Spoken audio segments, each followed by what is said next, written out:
Hello friends, అందరూ ఎలా ఉన్నారండి? వెల్కమ్ టు చాణక్యాస్ నీతి. 4 విషయాలకు సిగ్గుపడకండి. పాత బట్టలు, పేద స్నేహితులు, ముసలి తల్లి తండ్రి మరియు సాధారణ జీవితం. గుర్తుంచుకోండి, తెలివితేటలు ఉన్నాయని ఇతరులను మోసం చేయడానికి ఎప్పుడూ ప్రయత్నించకండి.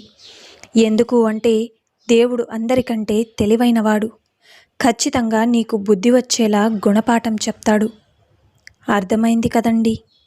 అలాగే ఎంత చదువుకున్నాం అన్నది ముఖ్యం కాదు, ఆ చదువుకు తగ్గట్టు ఎంత సంస్కారం నేర్చుకున్నాం అనేదే చాలా ముఖ్యం.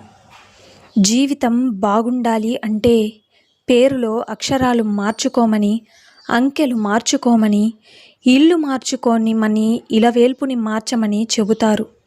బుద్ధి మార్చుకోమని ఎవ్వరూ చెప్పరు. నిజమే కదా? ఓపిక చాలా విలువైనది. అది ఎంత ఉంటే జీవితంలో అంత నేర్చుకుంటావు. అలాగే వయసు పెరుగుతూ ఉంటే ఇక జ్ఞానం పెరగాలే కానీ చులకన చేసి మాట్లాడే రూపం మాత్రం కాకూడదు. అలాగే కాలం మారుతుందో లేదో తెలియదు, కానీ మనుషులు మాత్రం ఖచ్చితంగా మారుతున్నారు.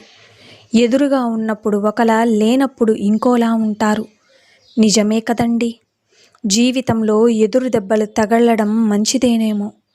కాలికి దెబ్బ తగిలితే వెళ్ళేదారిలో ఎడా నడవాలో తెలుస్తుంది. అదే మనసుకు తగిలితే ఎటువంటి వారితో ఎలా ఉండాలో మనకు నేర్పిస్తుంది. గుర్తుంచుకోండి, కోపంలో వచ్చిన మాటను పట్టుకుంటే మనసు విరిగిపోతుంది. అదే ఆ కోపం వెనుక ఉన్న ఆ బాధను తెలుసుకుంటే గనుక ఆ బంధం బలపడుతుంది, నిలబడుతుంది. ఏ బంధంలో అయినా సరే ఒక అడుగు వాళ్ళు వేస్తేనే దగ్గరవుతాం. కానీ అన్ని అడుగులు మనమే వేస్తే చులకన అయిపోతాం. జాగ్రత్త. కొందరికి మనం చెప్పే సమాధానం కన్నా కాలం చెప్పే సమాధానం సరిగ్గా ఉంటుంది. ఓపిక పట్టి చూడు. ఓపిక చాలా విలువైంది.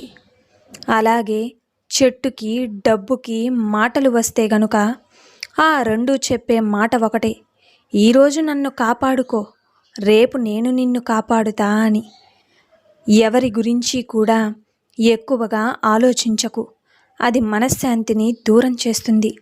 ఏం జరిగినా దైవ నిర్ణయం అని భావించు. మనసు ప్రశాంతంగా ఉంటుంది. అర్థమైంది కదండి?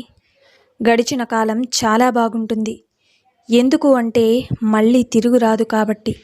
రాబోయే కాలం అందంగా ఉంటుంది. నచ్చినట్టు ఊహించుకుంటాం కాబట్టి. ప్రస్తుత కాలం కష్టంగా ఉంటుంది. ఎందుకు అంటే అనుభవిస్తున్నాం కాబట్టి. అందరి గురించి ఆలోచించే వాళ్ళే ఎక్కువగా బాధపడతారు. ఎవరు ఎలా పోతే మనకెందుకులే అనుకునేవారు హుందాగా, దర్జాగా ఉంటారు. నిజమే కదా? తప్పు లేని చోట తల వంచకు. నమ్మకం లేని చోట నువ్వు వాదించకు.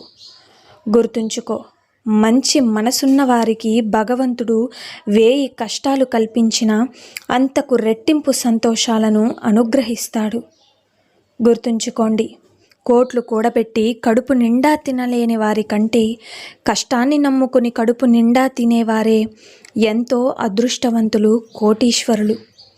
అలాగే మన శరీరంలో ఎక్కువ భాగం నీరే ఉంటుంది. కానీ ఏదైనా గాయమైతే మాత్రం రక్తమే బయటకి వస్తుంది. గుండె నిండా రక్తం ఉంటుంది, కానీ మనసు గాయపడితే మాత్రం కన్నీళ్లు బయటకి వస్తాయి. అర్థమైంది కదండి? మనం ఎంత తెల్లగా ఉన్నా నీడ మాత్రం నల్లగానే ఉంటుంది. రంగులతో కాదు, జీవితం మంచి మనసుతో ఉండాలని తెలుసుకోండి. జీవితం ఏది మనకు నేర్పదు. మనకు ఎదురయ్యే మనుషుల వల్ల, వాళ్ళ ప్రవర్తన, వీటి నుండే మనం నేర్చుకోవాలి. అలాగే జ్ఞానంతో చెప్పేవాడి మాటలు వినకపోయినా పర్వాలేదు, కానీ అనుభవంతో చెప్పే మాటలు ఖచ్చితంగా వినాలి. అలాగే ఇంట్లో ఖర్చు విలువ తెలియకుండా భార్యని, కష్టం విలువ తెలియకుండా కొడుకుని, బంధాల విలువ తెలియకుండా కూతురిని ఎంత పెంచినా దండగే. నిజమే కదండి? నువ్వు నడిచే దారిలో అడ్డు వస్తే ఆపాల్సింది ప్రయాణం కాదు, నడిచే పద్ధతి.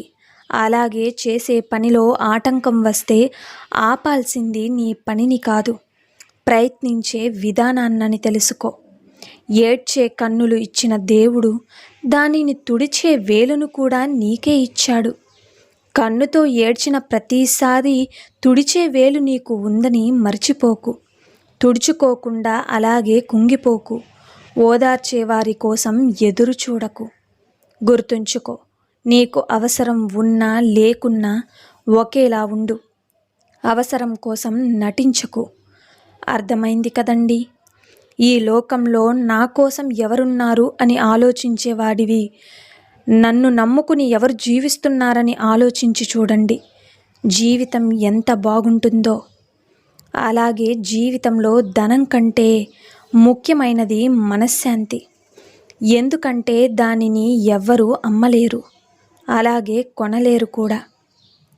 ఏ బంధమైనా పెరగాలన్నా, నిలవాలన్నా మరియు కొనసాగాలన్నా ఒకరి మాట ఒకరి వినాలి.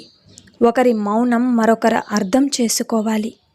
గుర్తుంచుకోండి, లోపాలు లేని మనిషి, లోటు లేని జీవితం ఎవరికి ఉండదు. సాధ్యమైతే మార్చుకోవాలి, లేకపోతే అలవాటు చేసుకోవాలి. అంతేకాని మనస్సును గాయం చేసుకోకూడదు. గుర్తుంచుకోండి, వ్యక్తిత్వం అంటే ఒకరు నిర్ధారిస్తే వచ్చేది కాదు, ఒకరు కించపరిస్తే పోయేది కాదు. అది మన నడవనికని బట్టి మన ప్రవర్తన. దాన్ని ఎవ్వరూ ఇవ్వలేరు, తీసుకుపోలేరు. గుర్తుంచుకోండి, 50 ఏళ్ల తర్వాత శృంగారం చెయ్యకండి. ఎందుకు అంటే అది మిమ్మల్ని భౌతికంగానూ మానసికంగానూ దెబ్బతీస్తుంది. జాగ్రత్తగా ఉండండి. లోకంలో అన్నిటికన్నా సులువైన పని నమ్మకాన్ని కోల్పోవడం. అన్నిటికన్నా కష్టమైన పని ఆ నమ్మకాన్ని నిలబెట్టడం. అన్నింటికన్నా కఠినమైన పని నమ్మకాన్ని కాపాడుకోవడం. గుర్తుంచుకోండి, పుస్తకాన్ని చదివి జ్ఞానం సంపాదించుకో, కానీ మనుషులను చదవడం మాత్రం మర్చిపోకు. ఇప్పటికీ లోకంలో జ్ఞానం కంటే లోక జ్ఞానం చాలా ముఖ్యం. అలాగే తనకు తాను గురువు అయిన వ్యక్తి జగద్గురువు అవుతాడు. ఇక స్వీయ జ్ఞానం లేకుండా వేరొకరి నుంచి జ్ఞానాన్ని ఆశించడం అంటే చీకటి నుంచి చీకటిలోకి ప్రయాణించడమే. గుర్తుపెట్టుకోండి, అద్దంలో మనల్ని మనం చూసుకున్నంతగా మానసికంగా మనల్ని మనం దర్శించుకోవాలి. అలాగే అపార్థం చేసుకోవడం వల్ల మన మీద మనమే నమ్మకం కోల్పోయి జీవితం మీద, దేవుడి మీద కూడా నమ్మకం కోల్పోతాము. గుర్తుంచుకోండి, సరైన నిర్ణయం తీసుకోకపోతే సమస్యలు ఉద్భవిస్తాయి. నీ నిర్ణయమే సమస్య అవుతుంది. అలాగే నువ్వు ప్రేమించిన దానిని నువ్వు ధ్వంసం చేయడం చాలా తేలిక. గుర్తుపెట్టుకోండి. సో చూశారు కదండి ఇవాళ వీడియో. ఈ వీడియో మీకు నచ్చిందని అనుకుంటున్నాను. నచ్చితే చిన్న లైక్ చేయండి. అలాగే మన ఛానల్ని ఎవరైనా స్టార్టింగ్ చూస్తుంటే సబ్స్క్రైబ్ చేసుకోవడం మర్చిపోవద్దండి. ఇలాంటి చాణక్యనీతి మరిన్ని మోటివేషనల్ వీడియోస్ మీకు నోటిఫికేషన్ రూపంలో రావాలంటే పక్కనున్న బెల్ సింబల్ని క్లిక్ చేయండి. నేను పెట్టే ప్రతి వీడియో మీకు నోటిఫికేషన్ రూపంలో వస్తుంది. So thank you for watching friends. రేపటి వీడియోలో చాణక్యులు గారు ఏ మంచి మాటలను, ఏ మంచి సూక్తులను మనకి చెప్పబోతున్నారన్నది మనం రేపటి వీడియోలో అయితే తెలుసుకుందాం.